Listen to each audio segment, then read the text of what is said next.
The first time someone referred to me as just the nanny, I was waiting outside Whitmore Academy to pick up my niece, Lily. It was only my second week handling the school run, and I was still adjusting to the sea of polished luxury SUVs and women carrying handbags that cost more than my monthly rent. I stood by my decade-old Honda Civic, dressed in jeans and a sweater I'd picked up at Target, when I caught part of a conversation behind me between two perfectly put-together mothers. "See the girl over there?" one of them said. "The one with that rusty car?" "Oh, the nanny," the other replied. "I heard the Ashfords hired someone young. Bet she's barely making anything." "Well, you get what you pay for. Just look at those clothes." They weren't wrong about my outfit. I'd been shopping secondhand in a discount store since college, not out of necessity, but because I never saw the point in throwing away hundreds on high-end fashion. My dad raised me to be practical, to value hard work and money, and never to show off. What they didn't know was that my last name was Harrison, as in Harrison Industries. As in Alexander Harrison, billionaire tech icon and regular Forbes cover story. I was his daughter, but I didn't go around announcing it. 6 months earlier, after my sister Jenna died in a tragic car crash, I moved back home to care for her 8-year-old daughter, Lily. Jenna's husband, David, was shattered by the loss. He started drinking heavily, disappearing for days at a time. Eventually, he signed over temporary guardianship to me and checked himself into rehab. I could have easily paid for full-time help, sent Lily to a fancy boarding school, or taken her somewhere completely new. But instead, I rented a small apartment close to her school, took a leave from my nonprofit job in Seattle, and tried to recreate some kind of routine for her. That meant showing up for school pickup, attending conferences, arranging playdates, things her mom used to do. It also meant navigating the social jungle of Whitmore Academy. A private school where tuition alone could rival an average annual salary, Whitmore attracted two types of parents: old money families who'd sent generations through its halls and freshly rich tech giants looking to polish their children's social circles. Both types had one thing in common: they judged you by your appearance, your car, and your zip code. It didn't take long for me to be sorted into the staff category. Parents gave polite smiles but never started real conversations. They talk about weekend plans and birthday parties right in front of me, never inviting Lily. At school events, I'd hear people whispering about the poor child's situation and questioning whether I was really capable of raising someone from a family like the Ashfords. The irony? Most of them didn't even realize who Jenna had been married to. David came from old pharmaceutical wealth, but he'd always kept a low profile. When Jenna passed away, the obituary listed surviving family, but didn't drop any notable names. So when people saw me, young, casually dressed, pulling up in an ancient car, they drew their own conclusions. And I let them. I actually preferred it that way. Growing up, I'd watched my father wrestle with the curse that came with extreme wealth, phony friendships, constant handouts, and how quickly people shifted when they learned your net worth. I saw firsthand how hard it was for him to know who truly cared and who just wanted a slice of his success. After finishing college, I intentionally chose a quiet path in nonprofit work, using a different last name professionally, living simply, and keeping my distance from the family empire. My father never fought me on it. He respected the choice. "Money is a tool," he used to tell me. "It should never become your identity." For 2 years, my low-key lifestyle at Whitmore worked. I kept my head down, focused on Lily's healing, and tuned out the whispered gossip about my thrifted clothes and worn-out car.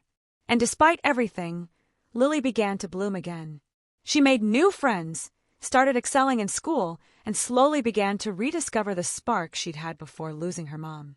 Then came the Harrison Industries annual charity gala. Every year, my father's company hosted a high-profile benefit to raise money for children's organizations.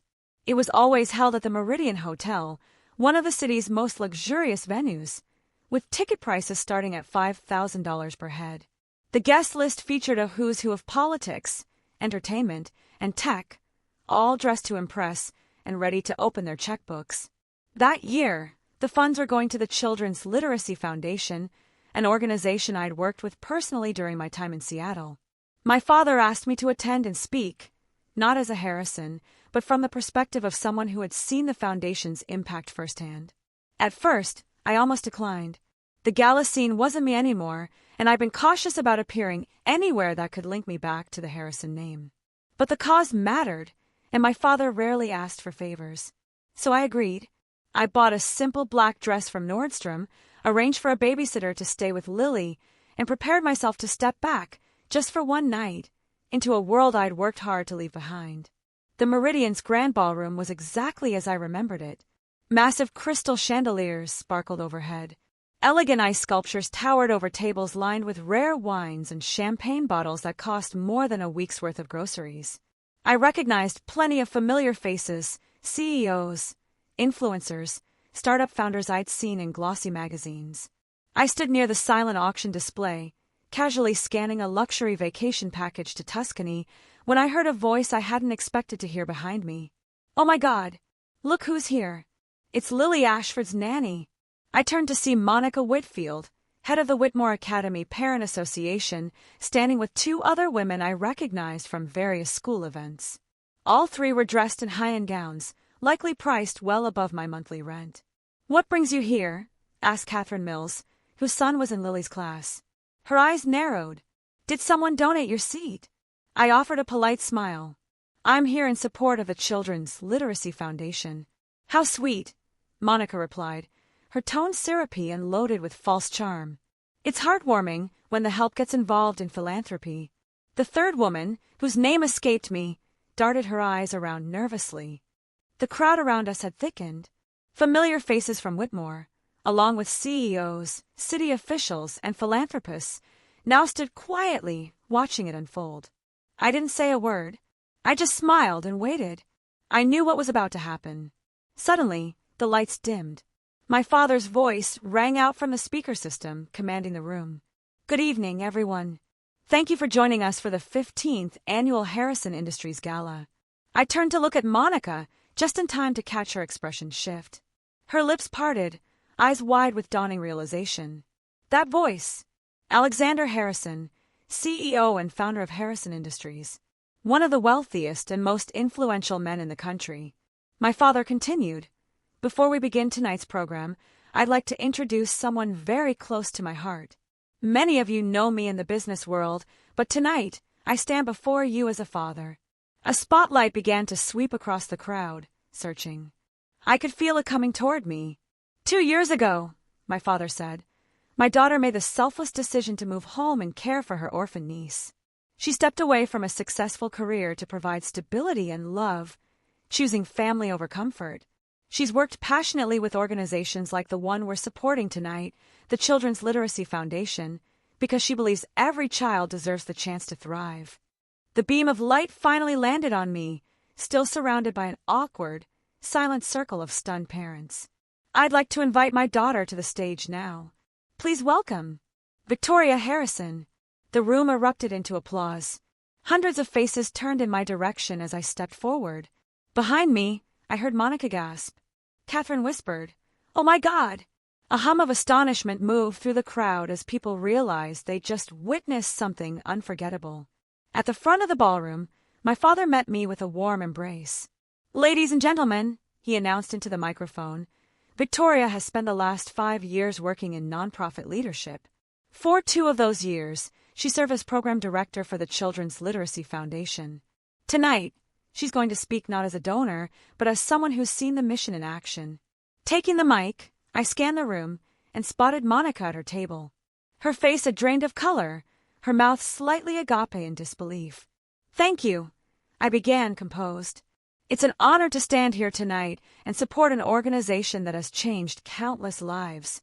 I spoke for 10 minutes about literacy initiatives, underserved schools, and the transformative impact of education. I shared stories from my years in Seattle, of children who had once struggled to read and were now thriving, and of dedicated teachers who poured their hearts into building brighter futures. The crowd responded with warmth, clapping at key moments, nodding along. But my eyes kept drifting back to Monica. She was still staring, trying to reconcile the woman she tried to humiliate with the one now standing under the spotlight. When I finished, the applause roared through the ballroom. My father returned to the microphone, smiling proudly. "Thank you, Victoria, and thank you all for your generosity this evening," my father said, his voice rich with emotion. Before we move on to dinner, I have one last announcement to make. He paused, smiling proudly at me before continuing. Earlier this week, the Harrison Family Foundation approved a $5 million grant to help expand the Children's Literacy Foundation's reach across the country. And I'm pleased to share that Victoria will be leading this initiative as the Foundation's new Director of Educational Strategy. The room erupted in applause once again. I hugged my father warmly, offered a wave to the crowd, and made my way back to my seat, right at the front, at a table clearly reserved for close family and senior board members. As I sat down, I caught a glimpse of Monica's table off to the side. The three women were whispering furiously among themselves, darting anxious glances in my direction. Catherine was glued to her phone, no doubt typing my name into a search bar. The third woman, the one whose name I still hadn't caught, looked pale and uneasy, like she regretted everything about the night. Dinner passed in a haze of conversation. Board members, executives, and guests now seemed eager to speak with me, eager to shake my hand. Several offered sheepish apologies for not recognizing me earlier, though most of them hadn't interacted with me before this night anyway. I kept it cordial, professional, and composed, but inside, I couldn't help but enjoy the quiet satisfaction of knowing that by the next school day, every parent at Whitmore Academy would know exactly who I was. After the entrees were cleared, Monica approached my table. "Victoria," she greeted with a forced smile and overly chipper tone. "I had no idea about your father and your role with the Literacy Foundation." "Truly." I looked up calmly. "Why would you? We've barely ever spoken." "Well, no, I suppose we haven't," she said, clearly flustered. "I just assumed." "Assumed what?" I asked, keeping my tone neutral. She hesitated. "I think there might have been a misunderstanding earlier." "A misunderstanding?" I repeated, raising an eyebrow. "You mean when you suggested I might be better suited to working with the catering team? That misunderstanding?" She gave a tense laugh. "Oh, I was joking, of course. Just trying to be friendly." "Friendly?" I echoed slowly. "Interesting. And the comment about the help, it came out wrong. I would never actually think of you that way." Her voice faltered as she saw the look on my face. "That was a poor choice of words," she muttered. "Was it?" I asked quietly. "Because for the past 2 years, that's exactly how you and your friends have treated me." Catherine had now joined her, standing behind Monica, clearly uneasy. "We didn't know," Catherine offered softly. "Not about your family or your background." "So if you had known," I said, "you would have treated me differently?" Neither of them responded. "That tells me everything I need to know about you," I said. "And nothing about me." Monica's cheeks reddened. "We all make mistakes," she said quickly. "Why don't we move past this? Maybe grab lunch next week, clear the air." I studied her for a moment. "Do you remember what you said to me earlier tonight? There was a miscommunication. You told me I didn't belong here. You said this wasn't my kind of crowd. You pointed me toward the catering staff." She stayed silent. "The only thing that's changed since then is your awareness of my bank account. I'm still wearing the same outfit, still driving the same old car, still the same person. And now you want to have lunch." She opened her mouth but didn't speak. "I was wrong," she said finally. "I'm sorry." "You were wrong about how much money I have," I said quietly.